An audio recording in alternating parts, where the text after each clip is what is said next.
September 17 ഈ തീയതിയിൽ തിരുസഭ അനുസ്മരിക്കുന്ന വിശുദ്ധർ: വിശുദ്ധ അരിയാട്നെ, വിശുദ്ധ കൊളുംബ, വിശുദ്ധ നാർസിസൂസും, വിശുദ്ധ ഫ്ലെച്ചലൂസ്, വിശുദ്ധ ജസ്റ്റിൻ, വിശുദ്ധ റോബർട്ട് ബെല്ലാർമിൻ.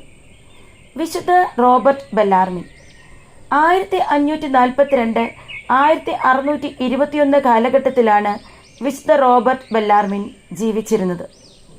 1542 ടസ്കനിയിൽ മധ്യ ഇറ്റലിയിൽ ചെറിയ മലയോര നഗരമായ മോണ്ടെ പുൾസിയാനോയിൽ അദ്ദേഹം ജനിച്ചു. തൻ്റെ മാതാപിതാക്കൾക്ക് 10 കുട്ടികളിൽ ഉണ്ടായതിൽ മൂന്നാമനാണ് റോബർട്ട് ബെല്ലാർമിൻ. അദ്ദേഹം മാർസലസ് രണ്ടാമൻ മാർപ്പാപ്പയുടെ അമ്മയുടെ പക്ഷത്തുള്ള മരുമകനായിരുന്നു. ഒരു ജെസ്യൂട്ട് ആകാനുള്ള ബെല്ലാർമൈൻ്റെ ആഗ്രഹത്തെ അദ്ദേഹത്തിൻ്റെ പിതാവ് ആദ്യം എതിർക്കുകയും തൻ്റെ തൊഴിലിനെക്കുറിച്ച് ആലോചിച്ചുകൊണ്ട് 1 വർഷം വീട്ടിൽ കാത്തിരിക്കുവാനുള്ള അനുവാദം ബെല്ലാർമിന് നൽകുകയും ചെയ്തു. ഭക്തനും സമർത്ഥനുമായ റോബർട്ട് സ്ഥലത്തെ ജെസ്യൂട്ട് കോളേജിൽ പിന്നീട് ചേരുകയും പ്രാഥമിക വിദ്യാഭ്യാസം പൂർത്തീകരിച്ച് റോമായിൽ ഈശോ സഭയുടെ നൊവിഷ്യേറ്റിൽ ചേർന്നു. ഫാദർ ജനറൽ ജെയിംസ് ലൈനസ് ആ വർഷം റോബർട്ടിൻ്റെ നൊവിഷ്യേറ്റായി കണക്കാക്കാൻ തീരുമാനിച്ചു.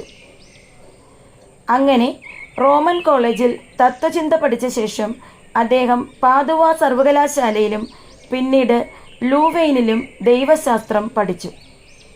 1570 ലൂവെയിനിൽ ദൈവശാസ്ത്രത്തിൻ്റെ ആദ്യത്തെ ജെസ്യൂട്ട് പ്രൊഫസറായി നിയമിതനായി.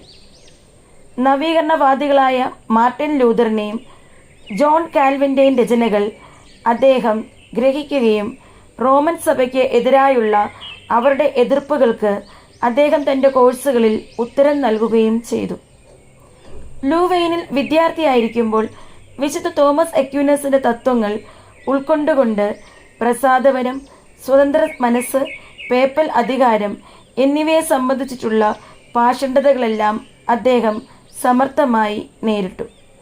പ്രസംഗങ്ങളിലൂടെ വാദപ്രതിവാദങ്ങൾ നടത്തി വിജയം നേടിയതുകൊണ്ട് 13-ാമൻ ഗ്രിഗോറിയസ് മാർപ്പാപ്പ അദ്ദേഹത്തെ റോമായിൽ ദൈവശാസ്ത്ര വിവാദ മണ്ഡലത്തിൽ വിവാദ ദൈവശാസ്ത്രത്തിൻ്റെ അധ്യക്ഷനായി നിയമിച്ചു. വോൾഗേറ്റ് എന്ന് പറയുന്ന ലാറ്റിൻ ബൈബിൾ പരിഷ്കരിക്കുന്നതിനും സെപ്റ്റുവജന്റ് എന്ന് പറയുന്ന ഗ്രീക്ക് ബൈബിളിൻ്റെ പഴയ നിയമത്തിൻ്റെ പുതിയ പതിപ്പ് തയ്യാറാക്കുന്നതിനുമുള്ള പേപ്പൽ കമ്മീഷനുകളിലേക്ക് അദ്ദേഹത്തെ മാർപ്പാപ്പ നാമകരണം ചെയ്തു. ബെല്ലറമിൻ തൻ്റെ ജീവിതത്തിലുടനീളം അനാരോഗ്യത്താൽ വലയുകയും ചെയ്തിരുന്നു. 1586 തൻ്റെ പ്രധാനപ്പെട്ട കൃതിയായ വിവാദങ്ങളുടെ 3 വാല്യങ്ങളിൽ ആദ്യത്തേത് പ്രസിദ്ധീകരിച്ചു. 1598 മതബോധന ഗ്രന്ഥം പ്രസിദ്ധീകരിച്ചു. 62 ഭാഷകളിലേക്ക് അത് വിവർത്തനം ചെയ്യപ്പെടുകയും വ്യാപകമായി ഈ ഗ്രന്ഥം ഉപയോഗിക്കപ്പെടുകയും ചെയ്തു. എഴുത്തിൽ ശ്രദ്ധ പതിപ്പിച്ചതുകൊണ്ട് അധ്യാപക വൃത്തി നിർത്തിയെങ്കിലും പല പ്രമുഖ വിദ്യാർത്ഥികളുടെയും ആത്മീയ മാർഗനിർദ്ദേശകനായി അദ്ദേഹം തുടർന്നു. 1592 തൻ്റെ 50-ാമത്തെ വയസ്സിൽ അദ്ദേഹം റെക്ടറായി. യുവപ്രഭുവായ അലോഷ്യസ് ഗോൺസാഗോ അദ്ദേഹത്തിൻ്റെ വിദ്യാർത്ഥിയായിരുന്നു. 1594 അദ്ദേഹത്തെ നേപ്പിൾസ് പ്രവിശ്യയുടെ പ്രവിശ്യയായി നിയമിച്ചു.